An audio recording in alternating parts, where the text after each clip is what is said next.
Et à 7h22 sur Europe 1, c'est l'heure de retrouver Laurent Tessier, Dimitri Pavlenko. Bonjour Laurent. Bonjour à tous. Vous revenez sur la condamnation de Nicolas Sarkozy à 5 ans de prison hier, plus précisément sur le cas Mediapart. Oui, il faut rappeler l'origine de la procédure. C'est un document publié par Mediapart le 28 avril 2012. Un document mis en ligne lors de l'entre-deux tours de la présidentielle qui parlait d'un supposé financement de la campagne présidentielle de 2007 par la Libye. Sauf que ce document ne tient pas la route. Nicolas Sarkozy a pris la parole hier à la sortie du tribunal. Le tribunal a été plus loin en déclarant solennellement que le document Mediapart était, je cite, un faux document. Je rappelle qu'il n'y a pas eu de financement libyen illégal de la campagne présidentielle de 2007, pas d'enrichissement personnel, pas de corruption, alors qu'Edoui Plenel et son équipe à Mediapart s'en sont donnés à cœur joie depuis des années. Hier, dans une émission sur leur site internet, ils applaudissaient leur travail de journalistes comme Fabrice Arfi.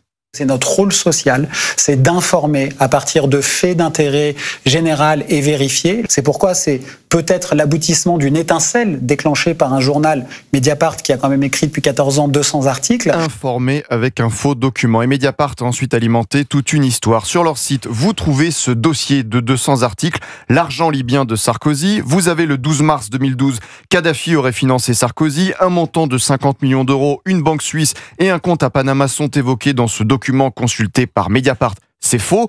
Maître Christophe Ingrin, l'avocat de Nicolas Sarkozy hier soir sur CNews. On n'a pas trouvé 1 euro dans la campagne de Nicolas Sarkozy provenant de la Libye. Il n'y a rien. 28 avril 2012, Sarkozy-Kadhafi, la preuve du financement. Mediapart a retrouvé un document officiel libyen qui le prouve. Ce document est faux. Fabrice Arfi a tenté hier de défendre son équipe. C'est une phrase qui est gênante d'entendre quand on est journaliste à Mediapart, mais qui n'est pas embarrassante. Non, une fausse information, ce n'est pas embarrassant. Je continue sur leurs articles. 20 juin 2013, Kadhafi a financé Sarkozy, la confirmation. C'est faux. 20 mars 2018, la chronologie d'une affaire d'État.